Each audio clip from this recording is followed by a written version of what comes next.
लगे तो सब ज्वार माणक पाण भेड़ा खणी वयो आहे। हाणे त भगी टुटे ही नथी।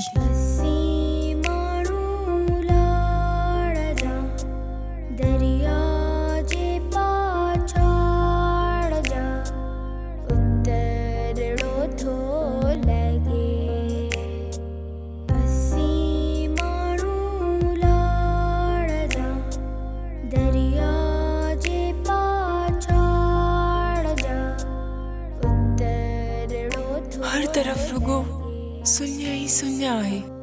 हिते त को पखी भी पर नथो हणे। जेका आऊं पुछां त मुंहिंजो माणक कॾहिं मोटी ईंदो। को माण्हू ही नथो ॾिसाइजे। ही दरिया खे कुॾां थी वियो आहे। ए दरिया तू मोट ऐं माणक सूधो मोट। हिन भॻीअ खे भञी बोरा बोरा कर ऐं चांड्रो किरण में ज्वार आण। ज्वार जा सब ॾींहं सभागा हूंदा आहिनि। मुंहिंजी दिलि थी चवे त उन्हनि ॾींहंनि में माणक ज़रूर मोटंदो मुंहिंजो माणक। माझी वो माझी वो माझी वो माझी वो माझी वो।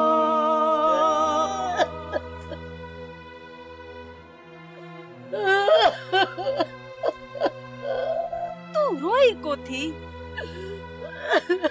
अजी मुखे माणक तो याद पे।